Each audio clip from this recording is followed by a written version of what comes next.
चलिए जी, अस्सलाम वालेकुम सब लोगों को। रिकॉर्डिंग स्टार्ट हो चुकी है। Welcome to our session, informal session about how to start your business in Germany. के जर्मनी में कोई भी कमर्शियल एक्टिविटी करनी हो, कुछ खरीदना बेचना हो, तो आपको रजिस्टर यानी लीगली कैसे आप काम कर सकते हैं ताकि आपको बाद में अपने अकाउंट से भेजने और अकाउंट में पैसे आ रहे हैं और बाद में टैक्स ऑफिस वाले आपके जुर्माने भेज रहे हैं, उससे भी बचा जाए और लीगली हर काम को समझ के कैसे शुरू किया जाए। तो आज का जो सेशन है वो मैं म्यूनिख में हूँ और हमारे जो फराज भाई जो हम्बर्ग में होते हैं और अभी वो फैसलाबाद में वो लीड करेंगे इसको। और आज हम लोग थोड़ा सा बात करेंगे कि कैसे स्टार्ट कर सकते हैं, फिर कंपनीज, टाइप ऑफ कंपनीज कौन कौन सी होती हैं, टैक्स इश्यूज को कैसे जो है डील कर सकते हैं। हाँ, सब लोग अपने माइक म्यूट कर लें। तो मतलब ये जिस तरह पॉइंट्स आपके सामने स्क्रीन पे लिखे हैं, इस पे फराज भाई डायरेक्टली बात शुरू करेंगे कि जब आपने बिजनेस शुरू करना हो तो क्या सवाल आपके ध्यान में होते हैं ना, मतलब अकेले शुरू करना है, पार्टनरशिप में शुरू करना है, और क्या अकेले शुरू करना बेहतर है या पार्टनरशिप में शुरू करना बेहतर है, और पार्टनरशिप की भी क्यों जाए, मतलब उसके लिए भी क्या क्या चीजें ध्यान में रखी जाए, फिर रिस्क क्या क्या हो सकते हैं उस बिजनेस के अंदर, उस प्रोडक्ट के लिहाज से या टैक्स के लिहाज से, और उसके लिए स्टार्ट में कितनी इन्वेस्टमेंट आपको चाहिए जी, और कितना कैपिटल होना चाहिए। ठीक है, पेपर वर्क ब्यूरोक्रेसी से बहुत ज्यादा लोग डरते हैं, जर्मन जुबान से डरते हैं, उस पर बेसिक सी बात होगी। और कितनी जल्दी जो है कंपनी रजिस्टर हो सकती है। ठीक है, तो इन टॉपिक्स पे हम बात करेंगे और कोशिश करेंगे इसको 15 से 20 मिनट में हम मुख्तसर बात करें और फिर आप लोगों के सवाल जवाब लें, और 11 बजने में 5 मिनट से कोशिश करेंगे हम ये सेशन खत्म करने। ठीक है जी, फराज भाई, ओवर टू यू। चलिए ठीक हो गया। Thank you very much Shariq, और सब लोगों का भी बहुत शुक्रिया जो आए। बेसिकली जो हमारा एजेंडा था आज के सेशन का वो ये बताना है कि जब आपने अपनी कोई बिजनेस एक्टिविटी स्टार्ट करनी है या प्लान करनी है तो उसको आप कैसे लेके चलेंगे डे वन से। तो ताकि शुरू से जो मिसअंडरस्टैंडिंग है या जो गलतियां हम करते हैं या हो जाती है हमारे से जाने अनजाने में, हम उनको अवॉइड करें ना।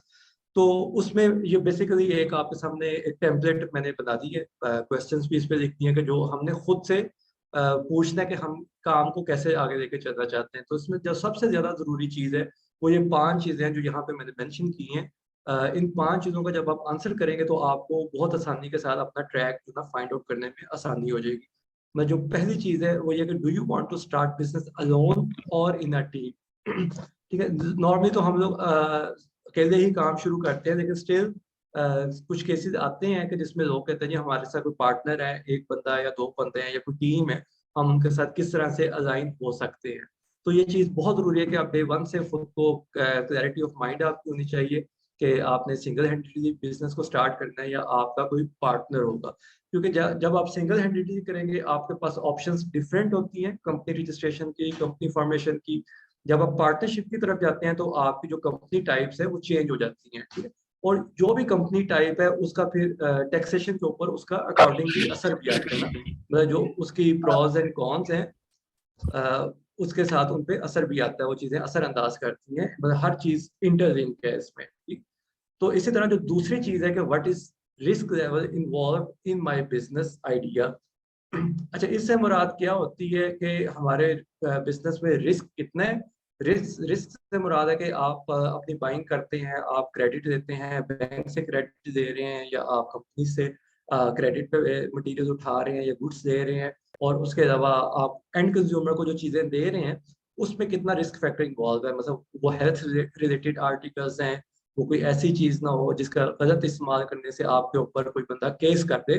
तो ये सारी चीजें आपने डे वन बैठ के सोचनी होती हैं कि हमारे बिजनेस में फाइनेंशियल रिस्क कौन से हैं, हमारे बिजनेस में लीगल रिस्क कौन से हैं, हमारे बिजनेस में कंज्यूमर के पॉइंट ऑफ व्यू से रिस्क कितने इन्वॉल्व हैं, और उनको हमने कैसे कवर करना है। ठीक है, जैसे मतलब हम में से बहुत से लोगों को पता है कि जो GmbH है, GmbH है, उसमें हमारी लाइबिलिटी 25,000 यूरो की होती है। मतलब लाइबिलिटी से मुराद है कि रिस्क हम जो है ना बेयर कर रहे हैं 25,000 यूरो का, उससे ऊपर का जो रिस्क है वो हम बेयर नहीं करते उसमें। ठीक है, तो लेकिन अगर हम आइंसल unternehmen कर रहे हैं या अगर हम और किसी टाइप की कंपनी कर रहे हैं GmbH या UG के अलावा, तो उस पे हम रिस्क को कैसे ओवरकम करेंगे। ठीक है, उसमें इंश्योरेंसेज हैं जो कि आपके इस रिस्क फैक्टर को मिनिमाइज कर देती हैं। लेकिन स्टिल ये कि आपको पता होना चाहिए कि आपने कितना रिस्क अपने ऊपर लेना है ना। मतलब रिस्क से मुराद है आपके पर्सनल एसेट भी रिस्क पे आ जाते हैं। मतलब आइंसोल्टन की हम बात करते हैं तो उसमें आप पर्सनल अपने बिलोंगिंग्स के साथ इन्वॉल्व होते हैं कि आपकी लाइबिलिटी 100% हमारी अपनी लाइबिलिटी होती है। तो उस पे हमारे पर्सनल एसेट्स हैं, प्राइवेट एसेट्स हैं, मजदूरी की शक्ल में, गाड़ी की शक्ल में, होनूंग अगर हमारा जाती है या घर जाती है, तो वो हर चीज़ हम स्टेक पे लगा चुके होते हैं आइंसो एंटरटेनमेंट पे जब आते हैं। तो उनकी इंश्योरेंसेज है जो ये कवर करती हैं चीज़ें।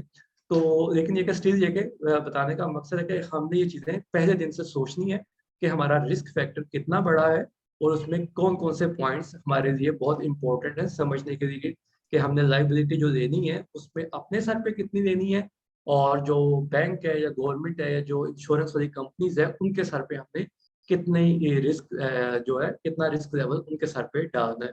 तो ये चीजें हैं बहुत इंपॉर्टेंट है और डे वन से आपने इनको सोच के चलना है। अच्छा, तीसरा पॉइंट हमारा आ जाता है how much start capital do I have. मतलब इसकी मिसाल आप यूं समझे कि आप कहते हैं मैंने 15,000 यूरो से काम शुरू करना है। अब 15,000 यूरो आपका टोटल इन्वेस्टमेंट है, टोटल कैपिटल है जिससे आपने काम शुरू करना है। अब आप अगर सोचेंगे मैंने जी गेम पे हार रजिस्टर करवाता हूँ, तो जाहिर बात है आपके पास गेम पे हार के ही पैसे पूरे नहीं है। 25,000 यूरो उसमें मैक्सिमम करवाने होते हैं, लेकिन मिनिमम आप 12,500 यूरो से भी स्टार्ट कर सकते हैं गेम पे हार के अंदर भी, ठीक। तो उसको आपने विद इन 1-2 ईयर्स 25,000 तक लेके जाना होता है। तो ऑप्शन होती है गेम पे हाँ के अंदर कि आप 12,500 यूरो से शुरू कर लें, लेकिन वही बात है कि आप 12,500 यूरो गेम पे हम इन्वेस्ट कर देते हैं तो आपके पास सिर्फ 2,500 यूरो रनिंग कैपिटल रह जाता है। तो ये चीजें आपने देखी कि आपके पास रनिंग कैपिटल या तो इतना ज्यादा हो कि आप गेम पे हाँ को रजिस्टर करवा के भी आपके पास इन हैंड कैश मौजूद हो, या फिर आप देखेंगे मैं गेम में जाऊँ या आइंसो इंटरनेमेंट पे जाऊँ। फिर आइंसो इंटरनेमेंट में 2 किस्में हैं, उसमें फिर हम देख लेंगे कौन सी किस्म हमें ज्यादा सूट करती है। जैसे जर्मनी चूंकि मैं बता चुका हूँ बहुत ब्यूरोक्रेटिक है, इसमें हर चीज की एक बहुत लंबी डेफिनेशन है। मतलब आइंसो Unternehmen में 2 किस्में हैं, आइंसो Unternehmen ohne Eintragung और आइंसो Unternehmen mit Eintragung। अच्छा, इनकी फिर आगे अपनी स्पेसिफिकेशन है, इनके नाम रखने के अपने कवानीन है, इनके टैक्सेशन के थोड़ा डिफरेंट कवानीन है, इनकी बुक कीपिंग के थोड़े डिफरेंट कवानीन है। मतलब इन शॉर्ट बताने का मकसद है कि जो भी कंपनी टाइप हम फाइनल करेंगे उसका एक अलहदा से निज़ाम बना हुआ है ना। और दो चीजें आपस में इंटरलिंक भी नहीं कर रही जर्मनी के अंदर ना, गेम पे जो गेम में सेम हो जो है दो चीजें, लेकिन आइंसो इंटरनेमेंट में चीजें आपस में मैच नहीं करती। फराज भाई इसके एंड में ना, जब ये पांचों पॉइंट्स हो जाएंगे तो हम दोबारा से टाइप ऑफ कंपनीज की एक लिस्ट एक दफा गो थ्रू कर लेंगे उसमें। बिल्कुल। अच्छा, फिर चौथा क्वेश्चन आ जाता है कि how much paperwork do I want to have. कि ब्यूरोक्रेसी है, आपको पता है जर्मनी में हर चीज रिटन फॉर्म में होता है, कॉन्ट्रैक्ट फॉर्म में होता है। गे एमबीए के ऊपर या उगे के ऊपर मैक्सिमम पेपर वर्क इन्वॉल्व होता है, और आइंसो इंटरनेमेंट में मिनिमम पेपर वर्क इन्वॉल्व होता है, ठीक है। मतलब मिनिमम पेपर वर्क भी इन्वॉल्व होता है, और आइंसो इंटरनेमेंट में जो कॉस्ट है वो भी बहुत कम होती है, मिनिमम होती है। मतलब आप 30-40 यूरो से कंपनी रजिस्टर करवा के काम शुरू कर सकते हैं। वेर एज गेम पे हमें आपकी जो कॉस्ट है मतलब इन एक्सट्रीम केस 2,000 यूरो तक भी आ सकती है सिर्फ पेपर वर्क की। यानी आप इससे अंदाजा करेंगे कितना पेपर वर्क इन्वॉल्व हो सकता है। तो ये भी आपने देखना कि अगर हम पार्टनरशिप पे जाते हैं तो पार्टनरशिप में हम डिफरेंट ऑप्शंस हैं, वो थोड़ा सा गो थ्रू करूंगा आपके साथ उनको भी, ताकि आपको थोड़ा सा जनरल आइडिया हो जाए। और ब्रीफली जो है वो आज के सेशन में तो करना मुश्किल है। मैं ब्रीफली में आपको बताता हूँ जो हमने मॉड्यूल डिजाइन की है वो 12 घंटे का मॉड्यूल है, जिसमें हमने सारी चीजें कवर करते हैं। जर्मनी की टैक्सेशन, जर्मनी का जर्मनी में company formation, brand registration, company का नाम कैसे रखते हैं, और दूसरी कौन सी लीगैलिटीज हैं, कस्टम नंबर कैसे देंगे, इंपोर्ट एक्सपोर्ट कैसे करेंगे। तो ये हमने एक 12 घंटे का इंटेंसिव मॉड्यूल हमने तरतीब दी है, जो कि हम अभी तो अमेजोन के स्टूडेंट्स को करवा रहे हैं, लेकिन इन कमिंग टाइम हम इसको हर किस्म के बिजनेस के लिए ओपन कर रहे हैं, ताकि जो लोग अमेजोन पे काम नहीं भी करना चाहते, अपना इंपोर्ट एक्सपोर्ट करना चाहते हैं या लोकल बिजनेस करना चाहते हैं, तो बेसिक मॉड्यूल सेम है। बिजनेस फॉर्मेशन और टैक्सेशन सारों की वो सेम तरीके कार से या सेम पेपर वर्क है ना उसमें, तो वो नॉलेज ऑलमोस्ट सेम है। तो वो हम इसका इंशाल्लाह एक जेनेरिक अलग से कोर्स मॉड्यूल डिजाइन बना कर के देंगे, बिल्कुल वो बहुत ज्यादा अलग क्वेरीज से आ कर रही हैं। देंगे। बिल्कुल, क्योंकि वो लेंथ ही इतना है कि एक सेशन या 2 सेशन में बताना भी बहुत मुश्किल काम है।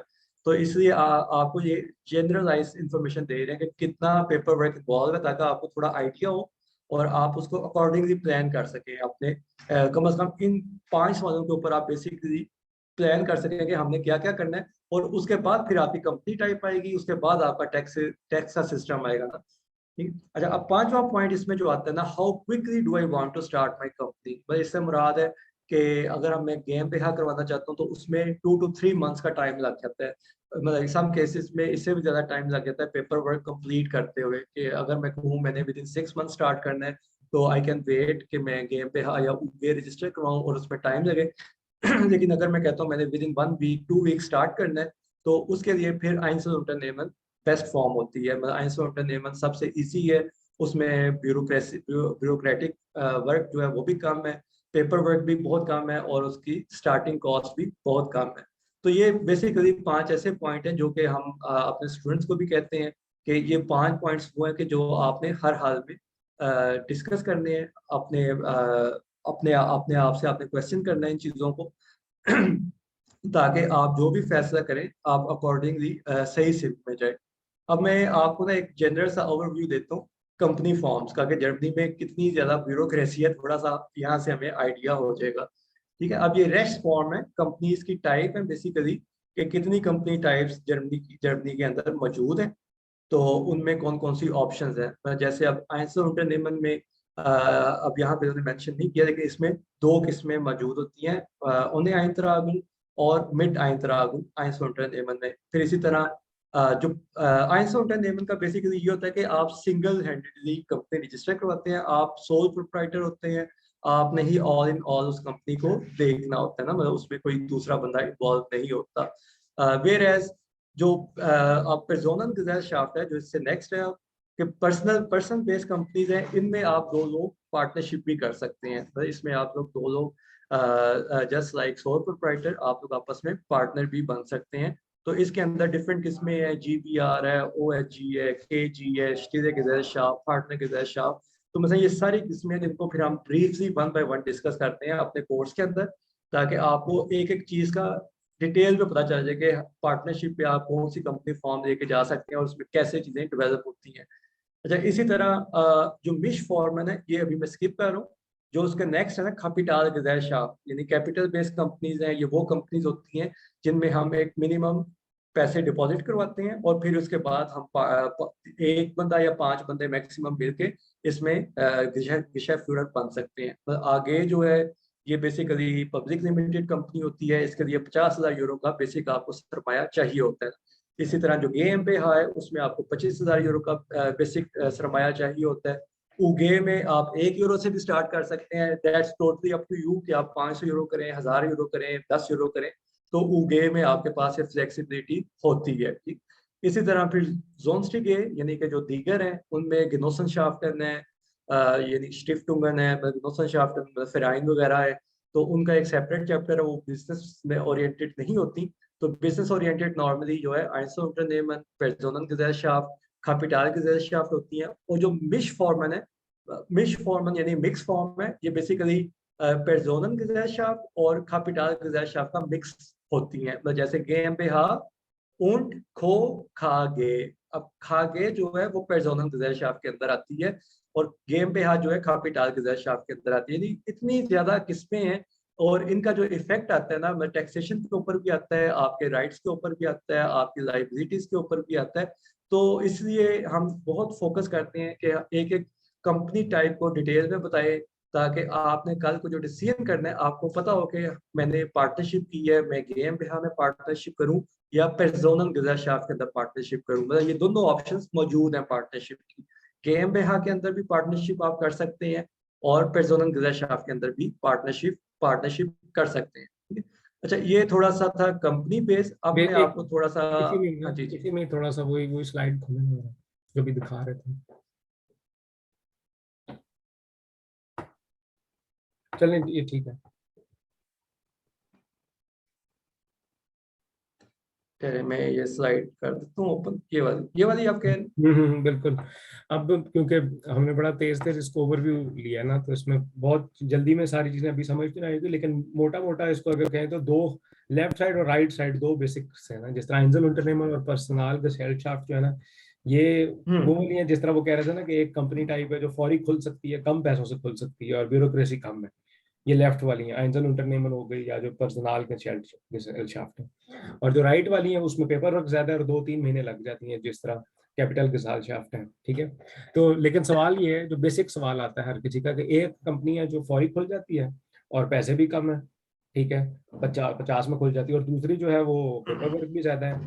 और टाइम भी ज्यादा है, तो वो क्यों खोलें? तो मेन फर्क उसमें जो है वो लाइबिलिटी का आता है बेसिकली, और लॉन्ग टर्म का जो लेफ्ट लाइबिलिटी वाली, का, बिल्कुल बिल्कुल लेफ्ट वाली जो है ये आप एज अ पर्सन अपनी कंपनी खोलते हैं, कल को कंपनी का दिवालिया निकल जाए और आपके ऊपर जुर्माने, वो आपने एज अ पर्सन देने हैं, चाहे अपना घर बेच कर दें, चाहे जुर्माने दें पूरी जिंदगी, वो आपने देने ही देने। जो राइट वाली कंपनी है वो प्रॉपर कंपनी है, कंपनी है सेपरेट फ्रॉम द पर्सन।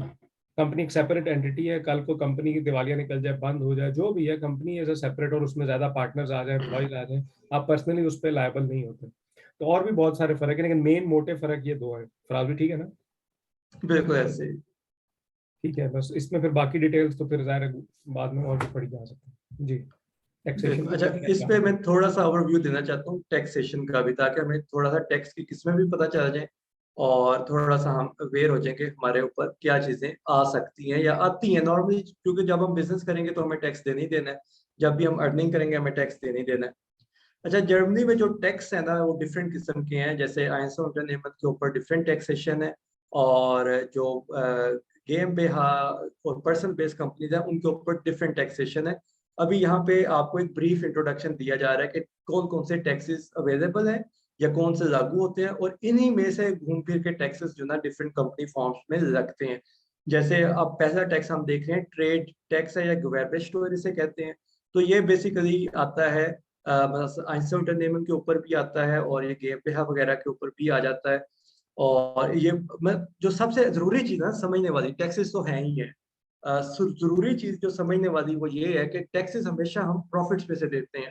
ठीक है, और जर्मनी के अंदर गवर्नमेंट ने ये फैसिलिटी दी हुई है कि आपके लिए एक टैक्स फ्री बाई तरह है, टैक्स फ्री अमाउंट डिजाइन की गई है कि अगर जैसे आइंसो इंटरनेटमेंट के ऊपर अगर आप 24,500 यूरो प्रॉफिट कमाते हैं, मतलब प्रॉफिट कमाते हैं, टर्नओवर डजंट मैटर आपका 1 लाख है या 50,000 यूरो है, आपकी अगर प्रॉफिटेबिलिटी 24,500 यूरो की मिनिमम मैक्सिमम 24,500 यूरो है, तो आप कोई टैक्स नहीं देंगे। ठीक है, जो भी टैक्स देना है आपने 24,500 के बाद वाली इनकम के ऊपर टैक्स देना है। यानी अगर आपका कह दें कि प्रॉफिट आपका 30,000 यूरो है, आइंसो इंटरनेटमेंट की मैं बात कर रहा हूँ, आइंसो इंटरनेटमेंट में 30,000 यूरो अगर आपका प्रॉफिट है, तो 24,500 यूरो जो है वो टैक्स फ्री इनकम है, और 5,500 यूरो इन दैट केस आपकी टैक्सेबल इनकम होगी। यानी 5,500 यूरो के ऊपर आपने टैक्स देना है, ना कि 30,000 यूरो के ऊपर टैक्स देना है। ठीक है, इसी तरह हर कंपनी टाइप के अंदर गवर्नमेंट ने फैसिलिटेट किया हुआ है टैक्स फ्री जोन में टैक्स फ्री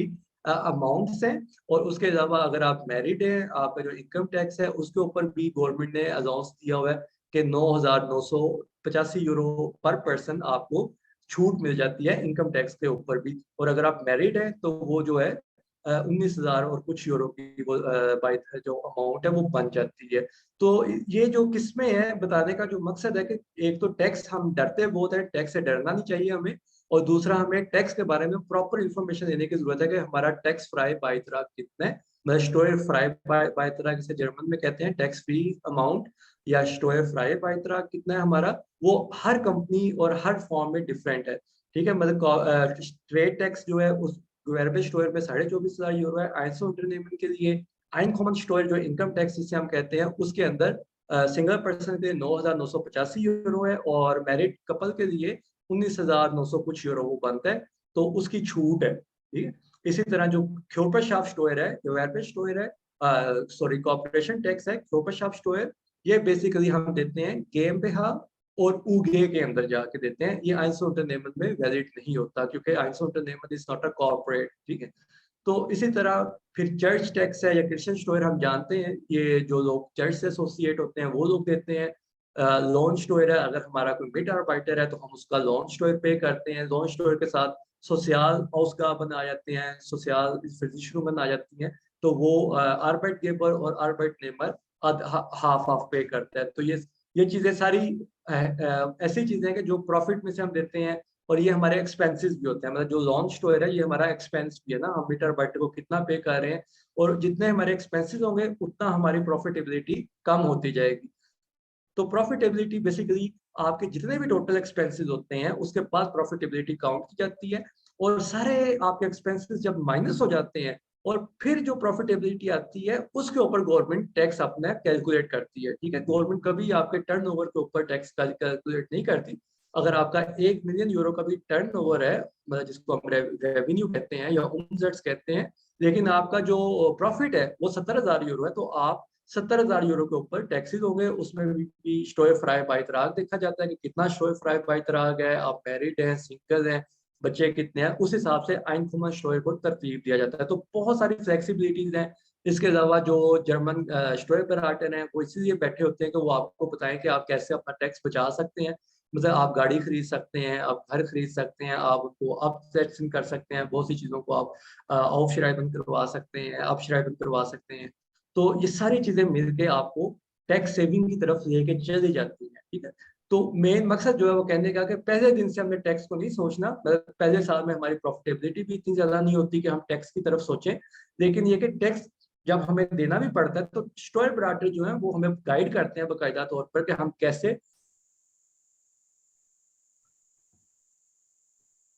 लीगल तरीकों से टैक्स बचाने के, जो कि गवर्नमेंट के ही बताए गए तरीके हैं। तो इसलिए टैक्स से डरते हुए ये ना करें कि मैं बिज़नेस ही ना स्टार्ट करूँ। बिज़नेस स्टार्ट करें, बिज़नेस में आपकी ग्रोथ है, उसकी मिसाल मैं यूँ देता हूँ कि हम 50,000 यूरो पर एनम से अगर पेरोल पे है, हम अपना शुरू करते हैं, हम 1 लाख यूरो तक चले जाएँगे 5-10 सालों में, लेकिन 1 लाख यूरो के आगे जाना ना बड़ा मुश्किल हो जाता है एज़ एन एम्प्लॉयी हमारे लिए।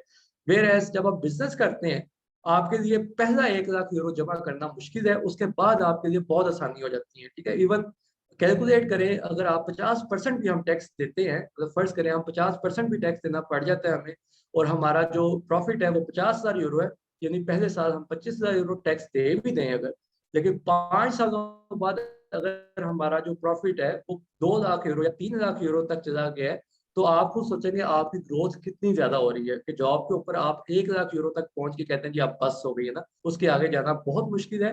व्हेयरएज़ के बिज़नेस में आपकी ग्रोथ आपके अपने आप में है, आप प्रॉफिटेबिलिटी 2 लाख रहे हैं, 3 लाख रहे हैं, तो आपकी इनकम और ग्रोथ उतनी ज़्यादा बढ़ती जाएगी, ठीक है? और फिर coming back to the point कि टैक्स आपने देना है प्रॉफिट के ऊपर और प्रॉफिट आपके अपने हाथ के अंदर है कि आपने कैसे उसको मिनिमम करना है। आप इन्वेस्टमेंट्स कर सकते हैं, आप अपनी फ्रेंचाइज़ीज़ खोल सकते हैं, आप अपने इंटरनेशनल ऑफिसेज़ खोल के अपने एक्सपेंसेस में शो कर सकते हैं। तो एंडलेस अपॉर्च्युनिटीज़ है कि आप अपना टैक्स किस तरह से बचा सकते हैं। तो मेरा ख्याल ये ब्रीफ सा इंट्रोडक्शन हो गया है टैक्सेस के हवाले से इसमें और मैं कंपनी एक छोटा सा फॉर्मेशन के पॉइंट हवाले से। ऐड इसमें भी एक पॉइंट ऐड करना चाह रहा था कि अब ये ना कॉम्प्लिकेटेड है, लेकिन ओवरव्यू दे दिया इन्होंने ना कि टैक्सेस कौन कौन से टाइप के हैं। तो ताकि जब आप डिसीजन कर लें तो फिर आप डिटेल से पढ़ लें, और उसमें जो कोर्स ऑफर कर रहे हैं फिलहाल उसमें भी डिटेल है। फॉर एग्जांपल अब जिस तरह जो बंदा लेट्स सपोज कहता है कि मैं साइड बिजनेस छोटा सा खोलना चाहता हूँ, पता नहीं साइड में हल्की फुल्की इनकम आ जाए जॉब के साथ, तो फिर ऊजी और गैम्बिया कई दफा थोड़ी सी आपको जरा महंगी पड़ जाती है। लेट्स सपोज आपका रेवेन्यू महीने का आप कह रहे हैं मैं हल्की फुल्की कोई 2-4 चीजें सेल कर रहा हूँ। मसला ये ना कि कुछ भी सेल करना है जर्नी में तो आपको कंपनी रजिस्टर्ड चाहिए।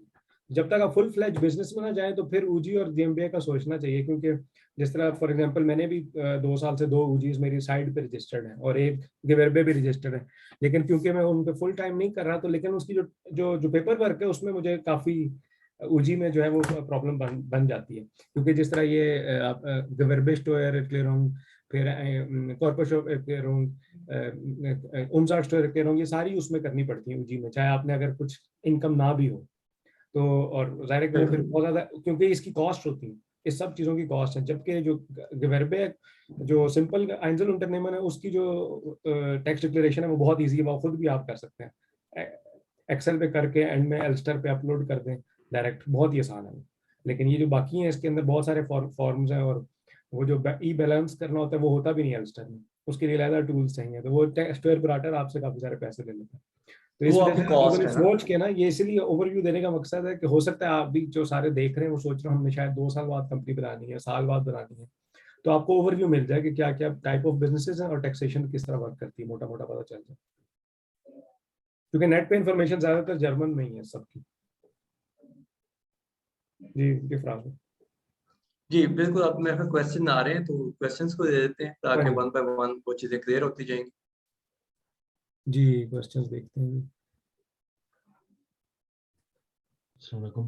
पहला क्वेश्चन तो अमेजोन का ही आ गया कि please share pros and cons doing business on Amazon via UK limited company. अच्छा, यूके लिमिटेड कंपनी का कोई नुकसान नहीं है। अगर आप जर्मनी में आते हैं, आपको वैट रजिस्टर करवाना पड़ता है जर्मनी में यूके कंपनी का, और आप एफबीए पे चले जाते हैं। इसमें नुकसान सिर्फ जो हमने ऑब्जर्व किया है वो ये आता है कि अगर आप होलसेल का मॉडल कर रहे हैं तो कंपनीज अब आफ्टर ब्रेक्सिट जो है, क्योंकि यूके थर्ड कंट्री हो गया, ईयू का हिस्सा नहीं रहा, तो अब जो जर्मन कंपनीज हैं वो अवॉइड कर रही हैं यूके कंपनीज को इनवॉइसेस देना, क्योंकि वो अब प्रॉपर एक्सपोर्ट हो रही है ना, प्रॉपर एक्सपोर्ट उन्हें शो करवानी पड़ती है। लेकिन अगर आप प्राइवेट लेबल कर रहे हैं तो प्राइवेट लेबल करना कोई इशू नहीं है। यूके कंपनी के थ्रू आप जर्मनी में आए और जर्मनी में आप प्राइवेट लेबल लॉन्च करते हैं तो उसमें कोई बुराई नहीं है, कोई उसमें नुकसान की बात नहीं है। सिर्फ ये आपने देखना है कि जो आपकी इन्वेंट्री है अगर आप यूके से भेजेंगे जर्मनी, यूके से आए, तो इट्स जस्ट सेम लाइक कि वो चाइना से या पाकिस्तान से आ रही है, तो सेम प्रोसीजर आपको फॉलो करना होगा। आपको कस्टम क्लियरेंस उसकी करवानी होगी प्रॉपर, आपको इंपोर्ट ड्यूटी देनी होगी, इंपोर्ट वैट देनी होगी अपने प्रोडक्ट के ऊपर। वेयर एज के अगर हम विद इन यूरोप कहीं से बाय करते हैं, जैसे ईयू से, स्पेन से या पुर्तगाल से या पोलैंड से बाय करें, तो उसमें हमें कुछ भी नहीं देना ना, वो एक नॉर्मल बाइंग प्रोसेस है, उसमें हमें कोई जैसे आजकल वैट नहीं बुक्स देना, मंगवाते कोई। हैं, इवन बुक्स बिल्कुल मंगवाते हैं यूके से मंगवाने के बाद उस पे वो चार्ज कर रहे होते हैं डीएचएल वाले ड्यूटी कुछ प्लस एग्जैक्टली, क्योंकि अब वो यूके थर्ड कंट्री हो गया, ईयू से निकल गया, तो अब जितनी भी इन्वेंट्री यूके से भी आएगी तो इट्स जस्ट सेम लाइक कि आप चाइना या पाकिस्तान से इंपोर्ट करते हैं तो वही प्रोसीजर है। इंपोर्ट ड्यूटीज देनी है, मतलब इंपोर्ट वैट देना है और प्रॉपर जो ना उनको डॉक्यूमेंटेशन शो करवानी है। ये थोड़ा सा नुकसान है आ रहा है जो ना, लेकिन मतलब इट्स बेयरेबल। अगला सवाल है जी, नाम नहीं लिखा हुआ, एज लिखा हुआ, can one register Einzel Unternehmen in Germany while being in Pakistan and use that for Amazon PL? अच्छा, ये जर्मनी के अंदर ना थोड़ा सा ड्रॉबैक है कि जर्मनी के अंदर वही लोग कंपनी रजिस्टर करवा सकते हैं जो जर्मन रेजिडेंट है, मतलब नेशनल हो या ना हो। अगर आपके पास बिजनेस की परमिशन है वीजे के ऊपर, मतलब लिखा होता है Gewerkschaftlichkeit erstattet, जो तो कि वो अगर स्टूडेंट्स को लिखा नहीं हुआ है, होती और वर्क वीजा पे भी नहीं। हाँ बिल्कुल, स्टूडेंट्स और वर्क वीजा पे वो नहीं दी होती इनिशियली, लेकिन आफ्टरवर्ड्स वर्क वीजा पे भी मिल जाती है 2-3 साल के बाद।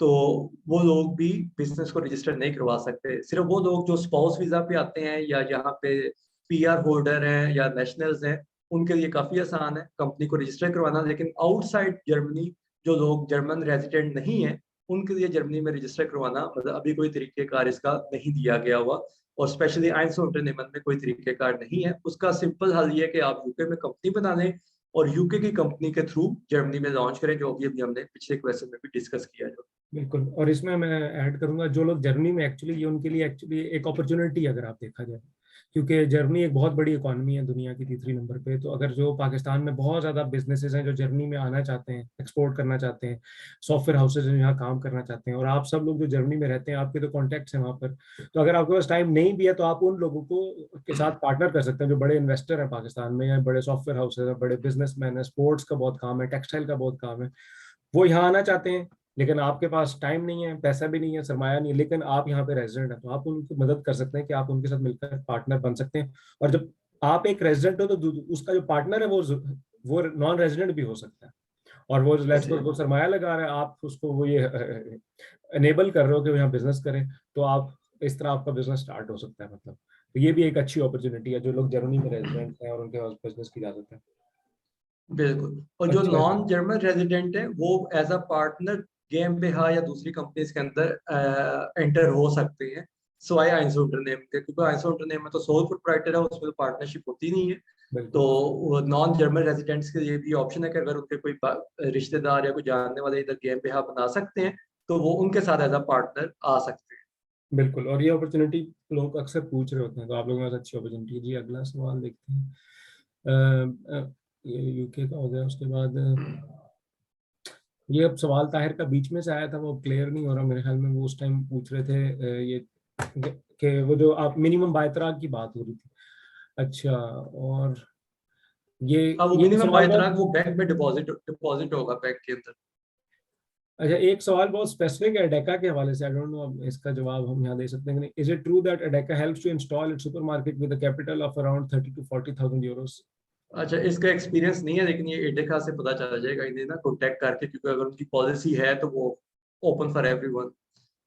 अच्छा, अब वही इलियास, डॉक्टर इलियास भाई का सवाल है कि आपने वो पार्टनरशिप मॉडल जो सब कुछ तो बता दिया, लेकिन what is important to keep in mind for partnership and good model of partnership, time, money, etc?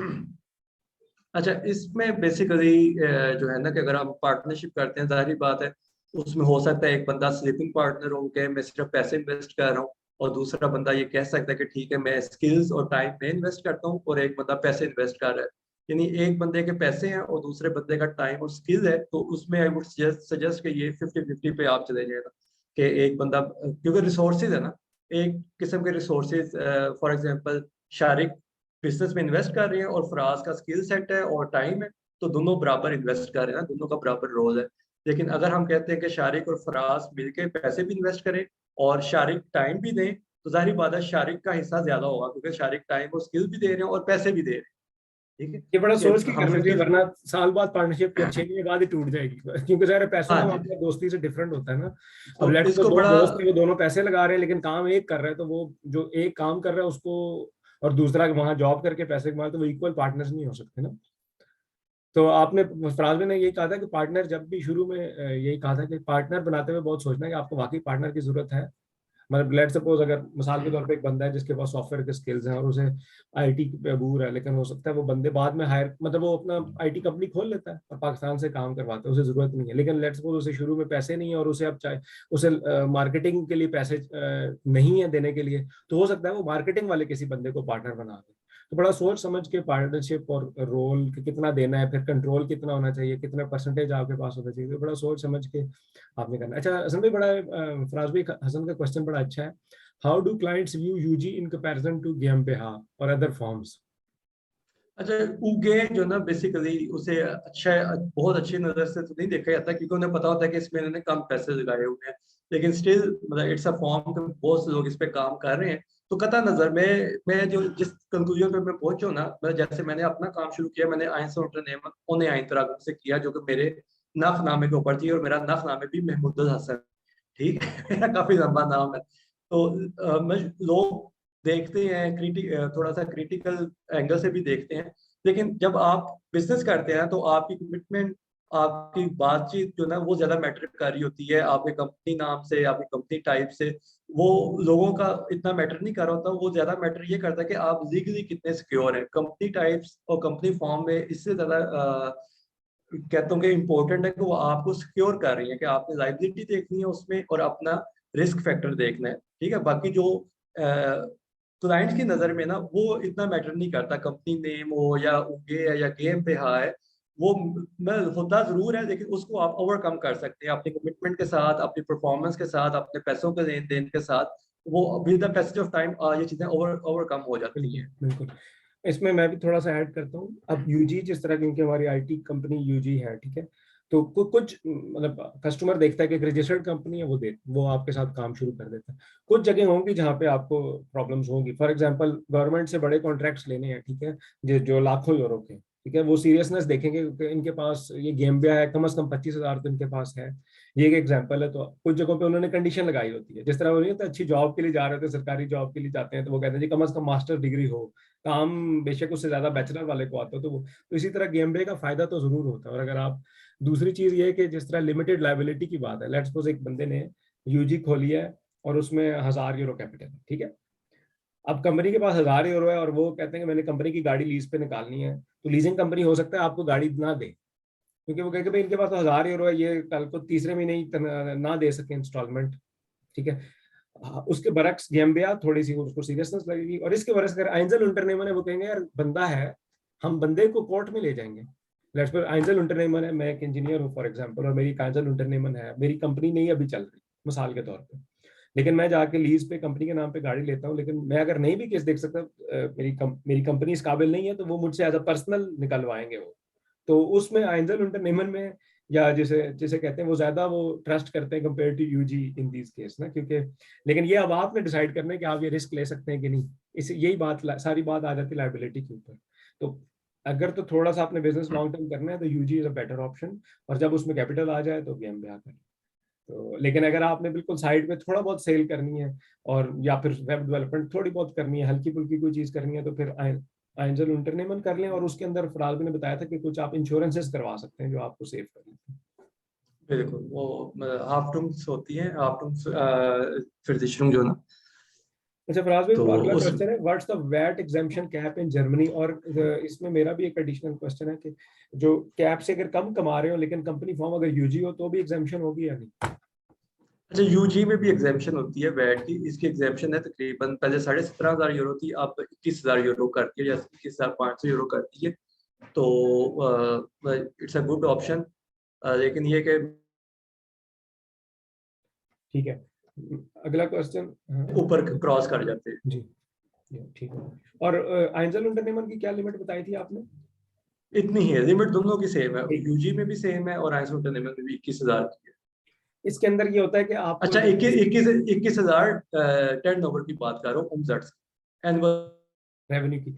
अच्छा, वैट का और बाकी चीजों का थोड़ा सा डिफरेंस ये होता है, साल के एंड में आपने गवर्नमेंट स्टोरेज क्लियर करनी है, कॉर्पोरेट प्रॉफिट क्लियर करनी है, इनकम स्टोरेज क्लियर करनी है, सारी जो साल के एंड में आपने करनी होती है। लेकिन जो वैट होती है ये आपने जो जो वैट की क्लियरेंस होती है ये मंथली अक्सर करनी होती है, क्वार्टरली भी हो सकती है। लेट सपोज अगर फॉर एग्जांपल आपकी कंपनी है जिसके अंदर सेल बहुत ही थोड़ी हो रही है, तो फ्रांस आप हो सकता है साल के बाद आपको कहते हैं भाई सालाना ही कर देना इसको, या लेट सपोज वो सेल करता ही नहीं है बंदा कुछ, या एक महीने में एक ट्रांजैक्शन हो रही है। लेकिन नॉर्मली जिस तरह ज्यादा सेल हो रही हो तो नॉर्मली आपको हर मंथ करनी होती है। और ये भी आप काम डिपेंडिंग ऑन कि कितना आप कंप्यूटर पे कर सकते हैं। एक्चुअली जो जो ये वाला काम है ये आप खुद ही ऑनलाइन एल्स्टर पे भी कर सकते हैं, जो क्योंकि आपने सिर्फ साल उस महीने के देखना है कि मैंने वैट का बैलेंस करना है। लेट सपोज आपने 2,000 की चीजें बेची, इसका मतलब है आपने 19% उस पर वैट दिया, और 2,000 की चीजें आपने फॉर एग्जाम्पल खरीदी थी तो उस पर वैट दिया हुआ था, तो बैलेंस आपका जीरो हो गया, तो आपने कुछ भी जमा नहीं करना।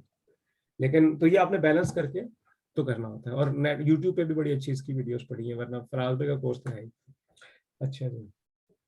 अच्छा, अपना नवीद का क्वेश्चन है, अगर हम कंपनी किसी और ईयू कंट्री में खोलें तो क्या हम जर्मनी में बिजनेस कर सकते हैं? एंड वाइस वर्सा, कि जर्मनी में कंपनी और दूसरे ईयू कंट्री में बिजनेस कर सकते हैं पूरे ईयू में?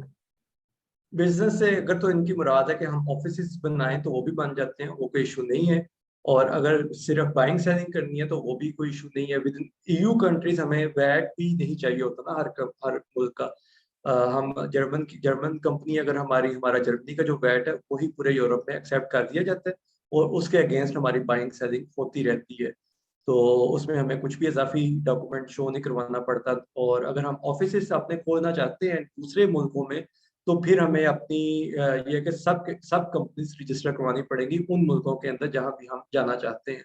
तो ये दो बेसिकली डिफरेंट चीजें ना, बाइंग सेलिंग का तरीकेकार थोड़ा डिफरेंट है। और अगर हमने ऑफिस बनाने हैं तो उसमें हमें अपने सब ऑफिस डिक्लेयर करने पड़। बिल्कुल। आगे है जबरान का क्वेश्चन है, as a student we can register sole proprietorship, what are the pros and cons of doing this in DE? अब वो उन्होंने पहले ही बात होगी कि वो अलाउड नहीं है, बिल्कुल। वर्क स्टडी वीजा पे और वर्क वीजा पे लिखा होता है कि आप नहीं कर सकते। अलबत्ता जिस तरह हमने कहा था कि अगर आपको कोई पार्टनर मिलता है और उसके साथ आप GmbH या यूजी बनाते हैं, उसमें आप partner still as a student हो सकते हैं, लेकिन इनकम आपको लेने बिल्कुल। के लिए आपको उसी कंपनी में हो सकता है वर्क स्टूडेंट अपने आपको दिखाना पड़े। मतलब ये थोड़े से वर्क अराउंड होते हैं कि आप किस तरह कर सकते हैं। या ये है कि यूके में कंपनी अपनी रजिस्टर करवाएं और उसके थ्रू जर्मनी में काम कर। बिल्कुल। अब ये आगे आ गया जी, please let us know if there are any online banks like Wise और मोन्जो इन जर्मनी। जी बहुत सारे ऑनलाइन बैंक्स हैं जो यूरोप वाइड ऑपरेट कर रहे हैं। जिस तरह होलवी में पहले मैंने खोला था वो फिनलैंड का था, शुरू में वो फिनलैंड का ई बैन देते थे, अब वो इधर देते हैं जर्मनी का भी, और इस तरह के और बहुत सारे हैं। पेंटा हो गया और भी काफी हैं, तो सर्च करना पड़ेगा। मतलब आइंस और नेमिन के तो काफी ऑप्शन है ना, क्योंकि उसमें आपका पर्सनल नेम पे अकाउंट खुलता है, तो उसमें आप देखा पे है, कॉनसोर्स बैंक है, इसी तरह और भी ऑनलाइन बैंक्स हैं जिसमें आप पर्सनल अकाउंट खोल सकते हैं। और वही आपका बिजनेस अकाउंट रहता है, क्योंकि उसमें आपका बिजनेस आपके नफनामे के ऊपर ही होता बिल्कुल। अच्छा, ताहिर का सवाल है, फ्रीलांसिंग भी बिजनेस की कैटेगरी में आता है या जॉब की? जी बिल्कुल बिजनेस की कैटेगरी में आता है, और इसमें भी आपको रजिस्ट्रेशन करानी होती है। लेकिन जो सिर्फ एज अ इसमें कुछ फ्रीलांसिंग में ईज भी है, जिस तरह सॉफ्टवेयर डेवलपर की जो फ्रीलांसिंग है उसमें घर पे खोले बगैर भी आप कर सकते हैं, लेकिन आपको फाइनेंस आर्म से जाकर वो फिर भी सेपरेट स्टोर नंबर लेना पड़ता है। फराज भी सही कह रहा हूँ? है। जी जी, बिल्कुल बिल्कुल, स्टोर नंबर तो आपको चाहिए ना, ताकि आपकी जो भी वो आपके इनकम आएगी प्राइवेट से सेपरेट वो। होगा, प्राइवेट जॉब से सेपरेट होगा। एग्जैक्टली। तो मतलब फ्रीलांसिंग के जो प्रोफेशंस हैं वो अलग हैं, और बिजनेस के जो बाकी जितना भी बिजनेस है, कमर्शियल एक्टिविटीज हैं, वो बिजनेस में आती है। मैं फ्रीलांसिंग में जैसे कंसल्टेंसी वर्क आ जाता है, डॉक्टर्स आ जाते हैं, स्टोर ऑपरेटर आ जाते हैं, आर्किटेक्ट्स आ जाते हैं, तो ये फ्रीलांसिंग में आ जाते हैं। ठीक है। अदील का अच्छा क्वेश्चन है, how many hours per month are we allowed to do angel unternehmen with full time job. देखिए इसके अंदर मैं ऐड करता हूँ, फिर फराज से पूछते हैं। देखिए आपको ना नॉर्मली फुल टाइम जॉब के साथ उसके कॉन्ट्रैक्ट में नॉर्मली लिखा होता है कि आप कोई भी अलग चीज करें तो आपने बताना है, ठीक है। और नॉर्मली इन जर्मनी कहते हैं अगर 40 आवर्स फुल टाइम है तो आप 10 से घंटे वो कंसिडर करते हैं।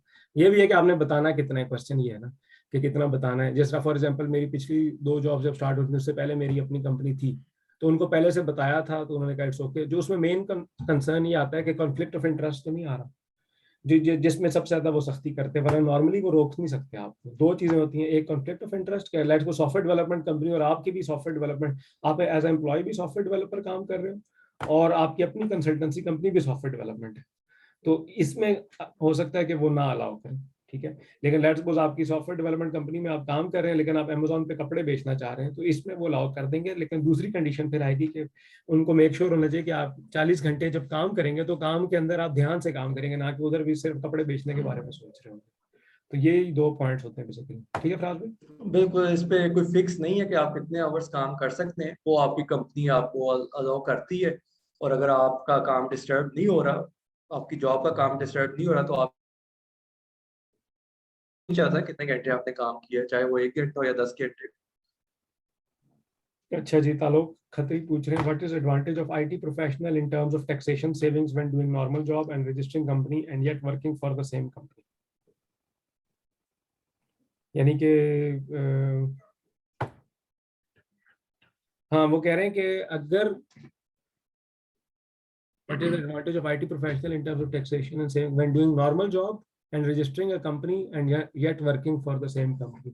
अब ये थोड़ा सा ना क्वेश्चन क्लियर नहीं हो रहा कि अच्छा, कुछ इसमें जो बेहतर ऑप्शन है ना कि अगर आपने सेम ही टास्क करना है, सेम कंपनी भी है, तो आप अपनी कंपनी को पाकिस्तान में रजिस्टर करवा दें, ताकि आपकी जो इनकम है वो पाकिस्तान की इनकम काउंट नहीं होगी ना जर्मनी के अंदर। अगर आप जर्मनी के अंदर ही कंपनी रजिस्टर करवा के सेम काम करी जाएंगे तो वो आपकी इनकम काउंट होती जाएगी, जॉब की इनकम और आपकी फ्रीलांसिंग की इनकम काउंट होके अकोमोडेट होगी, और उसके बाद आप नहीं, क्वेश्चन कुछ इस तरह से है रजिस्टर करवा दें। जैसे कोई 40 आवर्स पर वीक काम कर रहा है, ठीक है, फुल टाइम जॉब पर, और उसकी जो भी सैलरी है उसके ऊपर उसको स्टैंडर्ड टैक्स लग रहा है बेस्ड ऑन टैक्स क्लास, ठीक है। अब ये एक सिनेरियो है। अब दूसरा सिनेरियो ये है कि वही पर्सन एक कंपनी रजिस्टर कराता है और फिर उसी कंपनी में एज ए कॉन्ट्रैक्टर काम करता है, तो इसमें टैक्सेशन कोई बेनिफिट होगा या नहीं होगा? मतलब इसमें कौन सी ज्यादा बेहतर है in terms of tax saving के? अच्छा आप समझ, वो ये कह रहे हैं कि लेट सपोज वो किसी कस्टमर से कॉन्ट्रैक्ट लिया और वो खुद ऐसा मतलब मालिक भी वही है और एम्प्लॉय भी वो है। तो इस तरह मैं लोगों को जानता हूँ, वो शेयर प्रोराटर बताते होते हैं, लेट सपोज जो आपने 40 घंटे काम किया है और 40 घंटे की जो कंपनी ने पैसे दी वो अपने आप को दे दिया, तो हर चीज पे आपका स्टोर एक डिफरेंट होता है, उसमें से रेंटे भी कटना है, उसमें से सब कुछ कटना है, सारी टैक्सेस। लेकिन अगर लेट सपोज उसमें से आप कहते हैं मैं 1/3 अपने आप को सैलरी देता हूँ और बाकी 2/3 में कंपनी में रखता हूँ, और साल के एंड में या महीने के एंड में से उसमें से प्रॉफिट अपने आप को एज अ डिविडेंड या एज अ मालिक देता हूँ, तो आपके जो टैक्सेस कटते हैं वो डिफरेंट कैलकुलेशन होती है, लेकिन वो और उसमें आपको फायदा भी होता है नॉर्मली।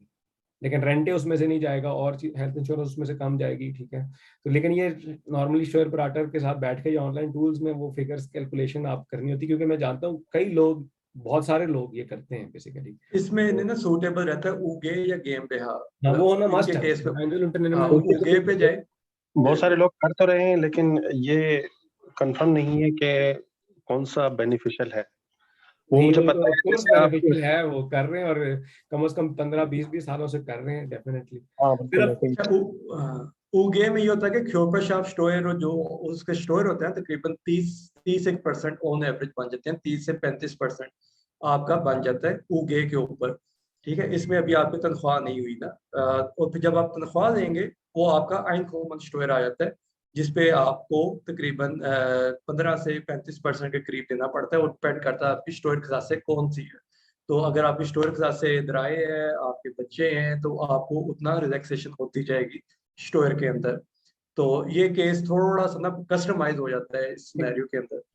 एक्चुअली ये इसमें डिपेंड करता है इनकम भी कितनी है और कितनी आ रही है। मेरे ख्याल में ये एक दफा एक सिटिंग कर लें आप किसी स्टोर ऑपरेटर से, यकीन करें वो आपको इसमें ना बिल्कुल एग्जैक्ट वो कैलकुलेट करके बता देगा आपकी सिचुएशन में कि क्या एग्जैक्टली, क्योंकि वो हो सकता है एक सिटिंग के थोड़े से पैसे ले, लेकिन आपके लॉन्ग टर्म बहुत ज्यादा पैसों का बचत होगा।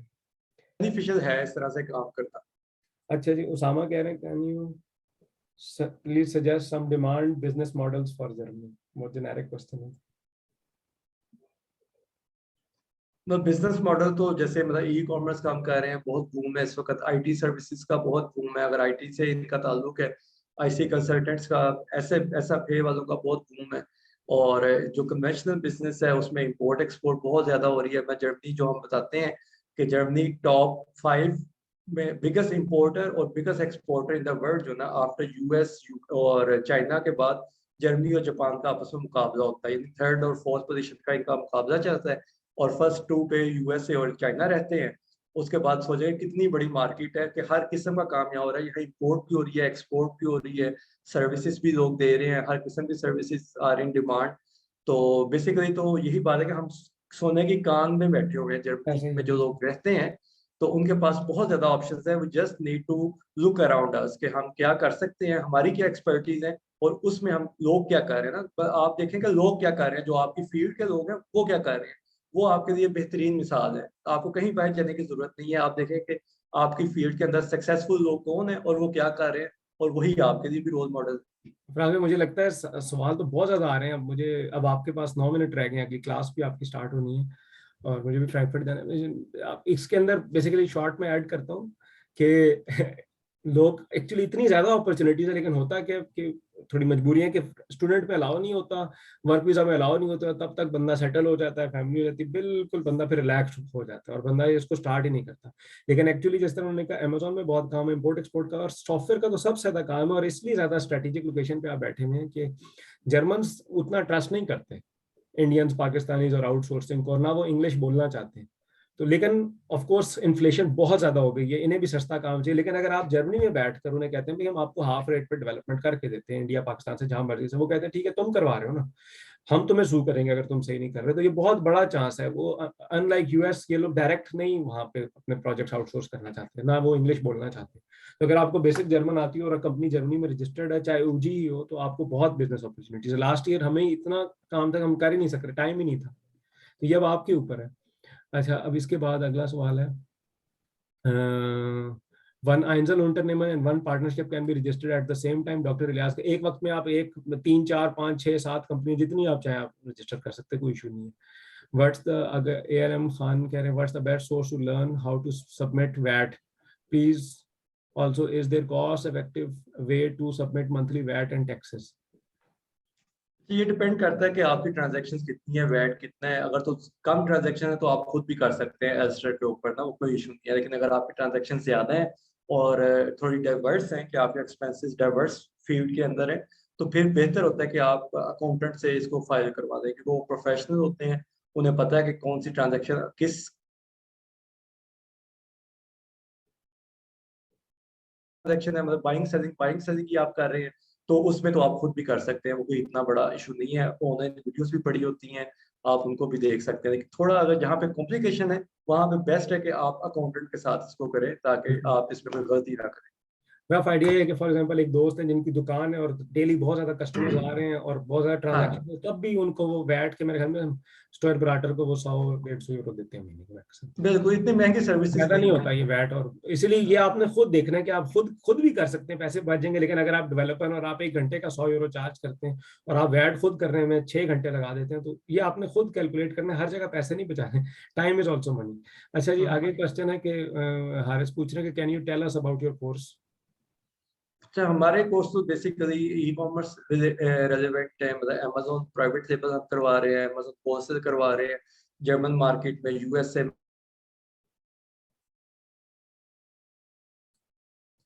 मॉड्यूल 1 है, उसमें कंपनी फॉर्मेशन, कंपनी टैक्सेशन और legal issues in Germany, import export कैसे होती है, मतलब वो सारा मैंने आपको बताया कि 10 से 12 घंटे का वो एक मॉड्यूल है। तो जिसका आज हमने समराइज फॉर्म में थोड़ा सा सेशन किया है, ताकि आपको थोड़ी अवेयरनेस हो चीज़ों की।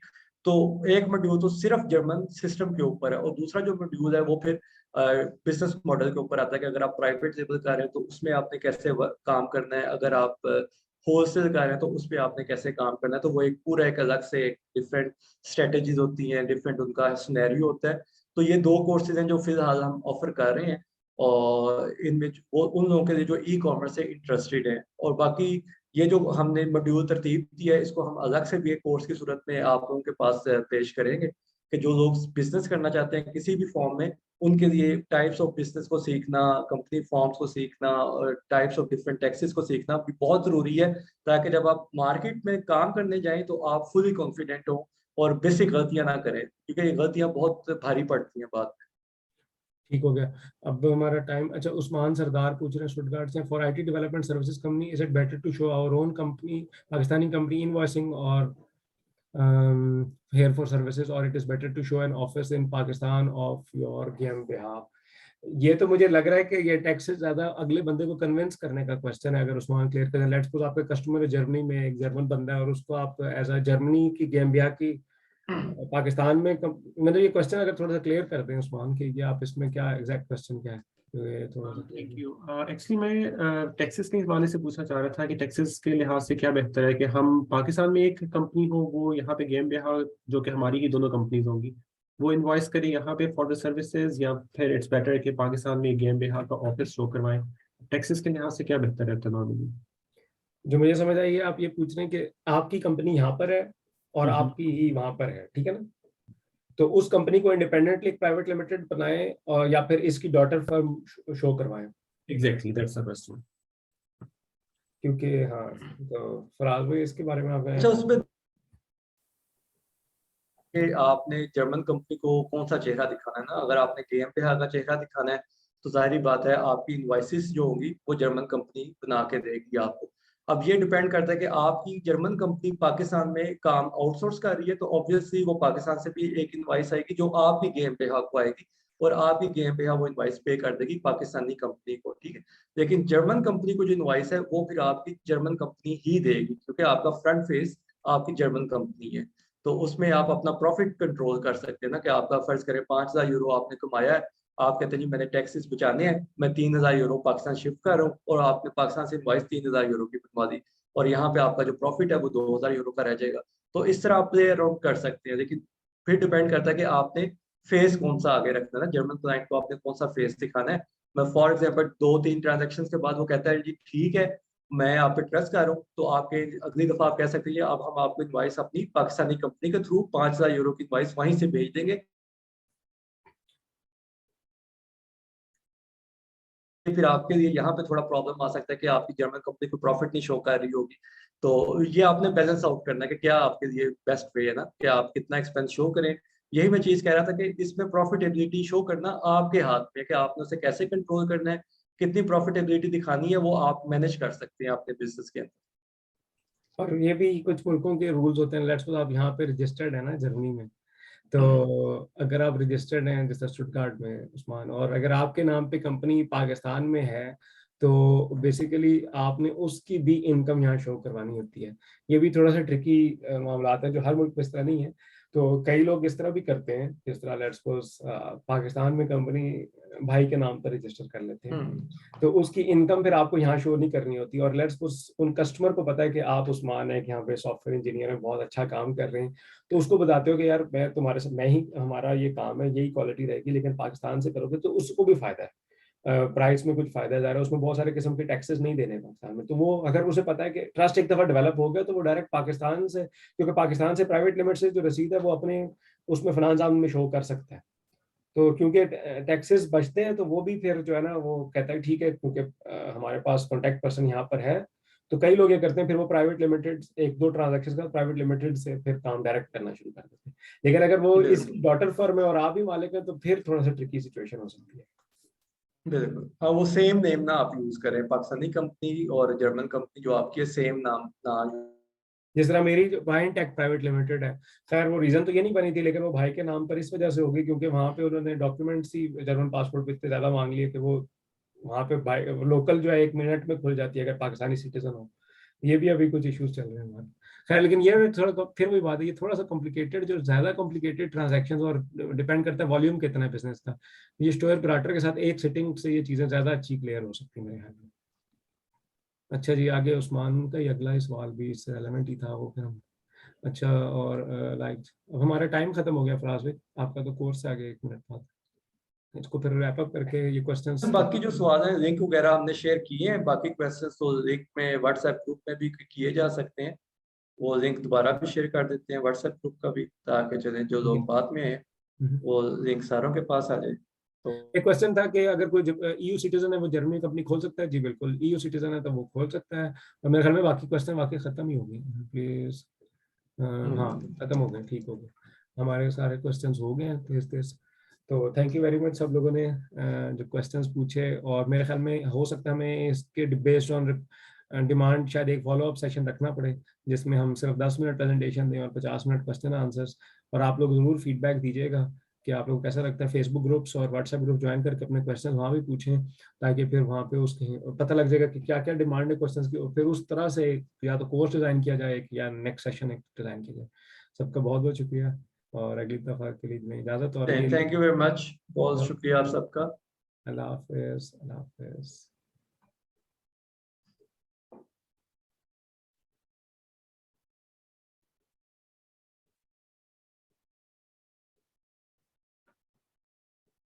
ओके फराज भाई, अल्लाह हाफिज।